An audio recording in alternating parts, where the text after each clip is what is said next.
გამარჯობა. საორკესტრო ჩანგზე ვიდეო რო დავდე. მოსე თაბუნიძე დამიკავშირდა და მითხრა რომ ჩანგი მინდა შეგიკვეთოო.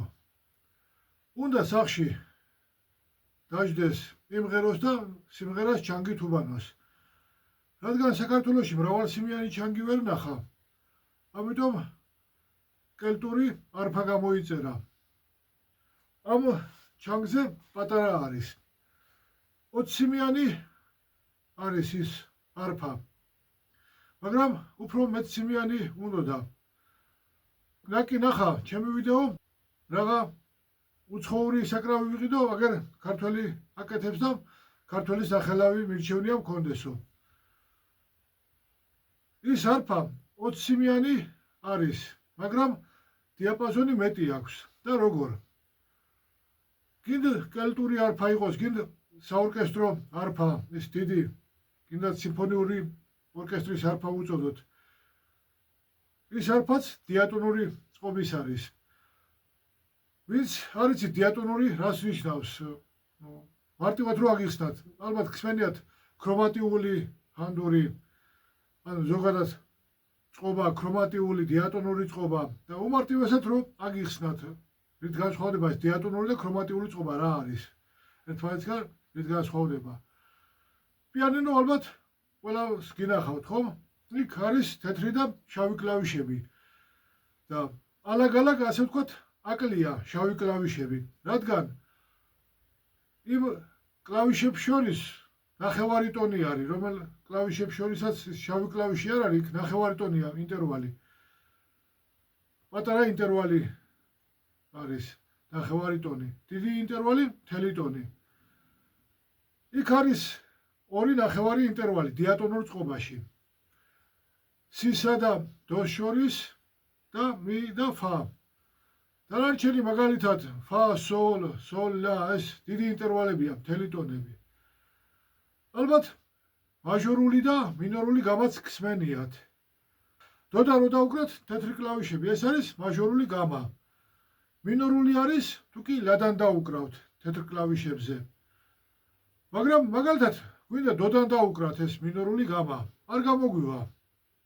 მაჟორული და მინორული გამა ერთმანეთისგან ამ დიდ პატარა ინტერვალების ადგილებით განსხვავდება, ანუ სად უწევს გამის რომელი საფეხური უწევს დიდი თუ პატარა ინტერვალი. გვინდა ხომ მაგალითად დოდან დაუკრათ მინორული გამა, ან ლადან მაჟორული გამა. ამიტომ დაჭირდათ ის შავი კლავიშები. ისე ვიმეორებ მარტივად რო აგიხსნათ. ანუ ჩვენ ლადან რო დავუკრათ მაჟორული გამა, უკვე ზოგი შავი კლავიშის გამოყენება გვიწევს. ანუ მარტივად რო ავხსნათ, დიატონური წყობა არის მხოლოდ თეთრი კლავიშები, ქრომატიული კი თეთრი და შავი კლავიშები. ანუ იმ არფას აქვს, ესეც უხეშად ვამბობ, მხოლოდ თეთრი კლავიშები, მაგრამ შავი კლავიშებიც ხო გჭირდება არფაზე. ამიტომ კელტურ არფაზე, კლავზე სიმების მოსამართთან აქვს ბერკეტი. ამ ბერკეტს დაკვრისას თუ გინდა რომელიმე ბგერის ნახევარი ტონით ამაღლება, იმ ბერკეტს გადაწევ, ბგერა ის სიმი ნახევარი ტონით ამაღლდება, შემდეგ ისევ შეგიძლია დაადაბლო ნახევარი ტონით. საორკესტრო არფას ცოტა მარტივად აქვს. ესე კლავიშებზე, ანუ სიმების ამაღლება და დაბლება, ცოტა მარტივად რა იგულისხმება. იქ პედლები აქვს და ფეხით შეგიძლია ამაღლო და დაადაბლო ბგერები. მარტივად მხოლოდ ამიტომ ვთქვი, რომ ხელები დაკავებული არ გაქვს, ჩვეულებრივ უკრავ. იქ კელტურ არფაზე რო უკრავ, ის ბერკეტი უნდა გადაწიო, გააგრძელო ისევ დაკვრა. და ამ ხრივ არის ცოტა მოუხერხებელი. მაგრამ საორკესტრო არფის სირთულე ის არის, რომ ყველა ბგერას 7 პედალი აქვს. თითო ბგერას თითო პედალი რო ქონდეს, მაგრამ სამსაფის საფეხური აქვს თითოეულ პედალს. ამიტომ რთულია საორკესტრო არფაზე დაკვრა, სწავლა. ამიტომ შევთავაზე მოსეს, რომ ქრომატიული წყობის ჩანგი გავაკეთოთ მეთქი. ალბათ ორი კვირა მოუნდი რომ სიმები დამეყენებინა რა ბგერები მოუხდებოდა. როგორც გავითვალე, ეს არის 22 სიმიანი ჩანგი. ვივარაუდე რომ 22 სიმი იქნებოდა ლა. და კარგი არის. ლა არის ახლა ეს დიდი ოქტავის ლა არის. პირველი სიმი არის პირველი ოქტავის ფაზიეზი. იყვება ქრომატიულად.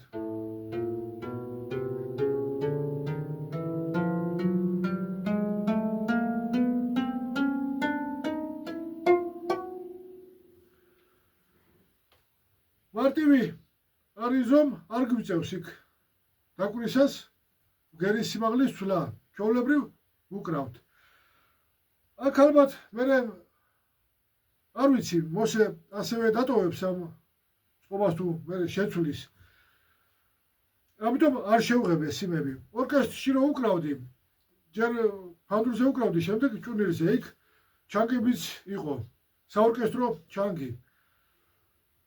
აღარ მახსოვს რა ბგერები იყო, ანუ ყველაზე დაბალი ბგერა რომელი იყო, მაგრამ შესაბამისად იყო შავად შეღებილი, ანუ აქ ხომ ლა არის 22 სიმი უწევს, შემდეგ უკვე ეს ლაძიეზი არის 21 სიმი შავად უნდა შეიღებოს, ასევე თუ დარჩა წყობა, შავად უნდა შეიღებოს, მერე სი, დო, მერე ისევ შავად უნდა შეიღებოს, დოძიეზი, რე, მერე რეძიეზი ისევ შავად უნდა შეიღებოს, რომ მარტივია უკვე თვალნათლივ ხედავ რომელი სიმი რა ბგერა არის და მარტივად უკრავ. კი, შეიძლებოდა საორკესტრო ჩანგის კონსტრუქცია გამეკეთებინა მუცელი, მაგრამ აუცილებელი არ იყო. რადგან სახში უნდა დაждდეს, სახში და რა თქმა უნდა, საორკესტრო ჩანგი სახშიც კარგად გაიგებს, მაგრამ მაინც ასე ვარჩიე რომ უფრო ხალხური ჩანგივით იყოს მეთქი, რადგან სიმები თავფიცარზეა დამაგრებული. ესე ვთქვათ, დამაგრებული. გაჩვენოთ როგორ არის. ხომ, იმ არფების სიმები თავფიცართან მიმართებაში 32 გრადუსი არის. ინტერნეტში მაინტერესებდა, რამდენი გრადუსით არის მეთქი დახრილი სიმები. ინტერნეტში ვნახე ვიდეოები უკრავენ არფაზე, საორკესტრო არფაზე და 1-2 ფოტო ვნახე ზუსტად გვერდიდან არის არფა გადაღებული. დაკვრის დროს ისე გვერდიდან ჩანს. ეკრანი სანაბეჭდი ავიღე და შემდეგ ტრანსპორტირით გავზომე. 32 გრადუსი არის. როგორც გავზომე, ალბათ 32 გრადუსი იქნება. თავფიცართან მიმართებაში სიმები. მინდოდა იყოს მეთქი 32 გრადუსი, მაგრამ თავფიცარზე სიმები უფრო შორს უწევს. შორს რატომ უწევს? მოსეს ვთხოვე ის არფა მოეტანა, რომ მაინტერესებდა სიმები რამდენი მილიმეტრით არის ერთმანეთისგან დაშორებული. ის ოპტიმალური მანძილი იქნება მეთქი, რომ არც ძალიან შორს იყოს სიმები და არც ახლოს რომ დაკვირისას სხვა სიმს არ მოხვდეს თითი. არც ისე შორს რომ გაგვიჭირდეს დაკვირა. უცბად გავზომე 13-14 მილიმეტრი იყო სიმებს შორის. ახლა სიმის ცენტრებს შორის აქ 14.5 მილიმეტრი გამოვიდა და როგორ? მინდოდა პირობითად ავიღებ მეთქი 14 მილიმეტრი სიმებს შორის. აკი ეს 13-14 მილიმეტრი იყო არფაზე. ჯერ ფურცელზე დავხატე, ავიღებ 32 გრადუსი თავფიცართან მიმართებაში. დავხაზე მუცელი გრძელი გამოვიდა. ამიტომ შევცვალე კუთხე ოდნავ ბლაგვი არის, 38 გრადუსი არის. რატომღაც 38 გრადუსი იყოს მეთქი, ესე 38 გრადუსით დავხაზე. ცვალე თავფიცარზე ზომები სიმებს შორის, კლავზე ზომები დავხაზე ხოლმე, ანუ 5-6 სიმს ვხაზავდი. როგორ იქნებოდა 14 მილიმეტრი რო ყოფილიყო დაახლოებით. აქაც 9 მილიმეტრი, მაგალითად 23 ავიღე, 23 ავიღე. ახლა არის თავფიცარზე 24 მმ სიმებს შორის და კლავზე 18 მმ არის. ეხლა ზუსტად აღარ მახსოვს. ზევიდან ალბათ კარგად გამოჩნდება წიფლის ზოლი დავაწებე თავფიცარს და შიგნიდანაც ქვევიდან ვთქვათ ასევე წიფელი არის დაწებებული. და რატო? თავფიცარი ნაძვია, დანარჩენი წიფელი. ნაძვი რბილია და სიმმა არ ამოგლიჯოს მეთქი. ამიტომ არის ის შიგნიდან დაწებებული წიფელი და ზევიდან იმიტომ დავაწებე რომ არ დააზიანოს. იქით გაჩავს ხომ სიმები. და რო არ დააზიანოს თავფიცარი. ეს დამცავი არის. თავფიცარი არ დააზიანდეს. ქვევიდან გამოკვანძულია უბრალოდ ეს სიმები. კლავზე მინდოდა როგორც საორკესტრო ჩანგს აქვს. ღარი ამომეჭრა შუაში. და ისევე გამეკეთებინა, მაგრამ სიმების შეცვლა რომ დაჭირდეს, რთულია იქ შიგნით სიმის ჩახვევა, ჯერ ხვრელი უნდა გაიხრიტოს ჭხირი. სიმი შეძვრეს სიმხვრელში და მოკლედ რთული შესაძლებელია სიმები. მე კი მაგალითად გავაკეთებდი სიმებს, მაგრამ რო დაჭირდეს მას, ამიტომ გავამარტივე საქმე და გავაკეთე ბესოფირცხელანმა ჩანგზე ვნახე ესე. კარგად მოიფიქრა. ახლა რომ გაჩვენოთ. ცერად არის შეხრეტილი, აქეთ იქით არის ცერად შეხრეტილი კლავი და გამოდის გვერდზე. და როგორც ფანდურზე გაყრილია ჭირი, მეორე მხარეს არის გამოსული, ასევე აქაც გარეთ ეხვევა სიმი და ადვილად შევცვლით. კარგად მოიფიქრა ესო. იმედია არ ეწყინება მისი ხერხი რომ გამოვიყენე ჩანგზე. ბუცლის სიგრძე 680 მმ-ია, სიგანე 200 მმ და სიმაღლე 95. ბოლოდან თავფიცრის ზედაპირამდე. რო არ ამოგლიჯოს მეთქი სიმებმა თავფიცარი აქ ჩანს ხომ კარგად. ბოლომდე არა მაქვს დაწებებული წიფელი. რომ რხევები არ შევზღუდო, თავფიცრის რხევები. ამიტომ მოვიფიქრე წიფელი დავაწებე თელ სიგანეზე ორივე მხარეს. მაგრამ ეს ადგილი სუსტია მეთქი, ვაი თუ ამოგლიჯოს. ამიტომ 4-ვე კუთხეში ასე ვიწრო წიფელი დავაწებე. რომ უკვე ეს ასე ვთქვათ, ცარიელი ადგილი გამაგრდა. და აღარ მოიგლიჯება. აგრეთვე ამას ეს რო არ მოიგლიჯოს მეთქი. თან კლავსაც იჭერს იმ საორკესტრო ჩანგზე. ამ შუა ჯოხის დანიშნულება ეს არის რომ კლავი არ მოტყდეს. იგივე ეს შემკვრელი სწორი ჯოხით შემიძლებოდა ჩვეულებრივ ეს სწორი გავაკეთებულიყო. კალი არა, მაგრამ რატო გავაკეთე ესე? არ ვიცი, მოსე როგორ მოიხერხებს, როგორ დაუკრავს. საორკესტრო ჩანგი გითხარით ხომ? ამბათ ბევრს გინახავთ კიდეც. ესე უკრავენ.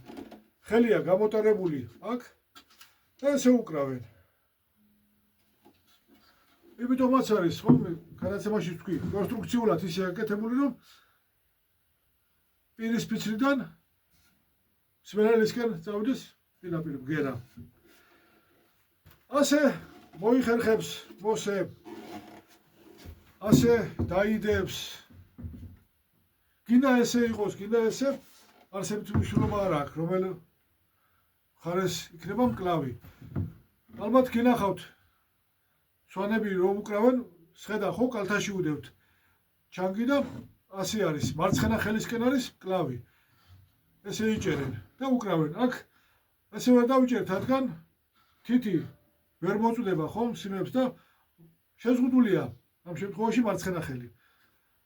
ამიტომ კალთაში უნდა დავიდოთ და ისე დავუკრათ. რო არ გადაუვარდეს მეთქი. ასეთი ფანდურის ასეთ ნაწილს საკუთარი ქვია აქ თასმის მოსადები ვთქვათ. შეუძლია რაღაც თასმა მოაბას და მხარიღლივ გადაიკიდოს, ასე ვთქვათ, ჩანგი.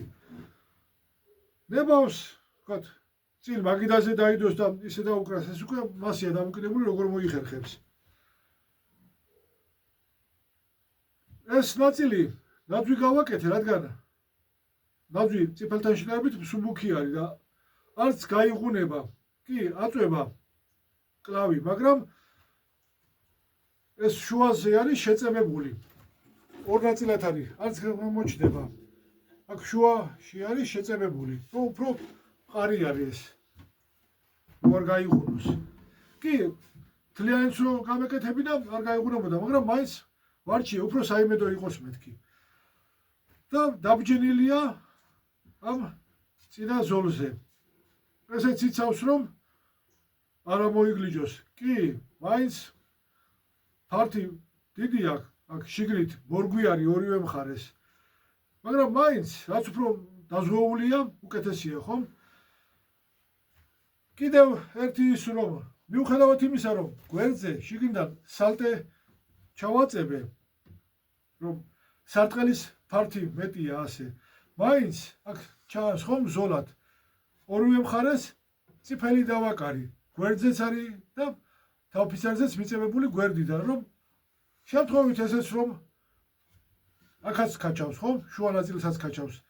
მაინც კიდევ დავაზღვიე, რომ არ ამოძვრეს თავფიცარი. მიუხედავად იმისა, რომ წებო ძალიან კარგია, მაგარი წებო არის. მაინც ყველანაირად დავაზღვიე. საიმედო, რაც უფრო საიმედოა სჯობს, ხომ? სიმების მარტივი შესაძლებელია ქვევიდანაც ჩვეულებრივ ზევიდან ჩაუყარე სიმი, გამოვიღებ, აქ ჭრილები დაინახეთ, ხომ? მარტივად გამოვიღებთ, გავკვანზე და ისევ ავიტანე. გავატარე ამ ხროლში და მოვაბი ჩვეულებრივ ავაწყებ. კიდევ რა მოვიწყდებოდა. მუცელი დაბალი ბგერების მხარეს და მაღალი ბგერების მხარეს თანაბარი სიმაღლის არ არის. გონი 3 მმ-ით უფრო დაბალია ეს ნაწილი. მაღალი ბგერების მხარე მუცელი 3 მმ-ით უფრო დაბალია, ვიდრე დაბალი ბგერების მხარე ნაწილი. ასე იმიტომ გავაკეთე, რომ მუცელში მდგარი ტალღები არ წარმოიქმნეს. მდგარ ტალღებზე საუბარი ძალიან გავიგრძელდება სიტყვა და ამიტომ დღეს ამით დავასრულოთ. დაგემშვიდობებით.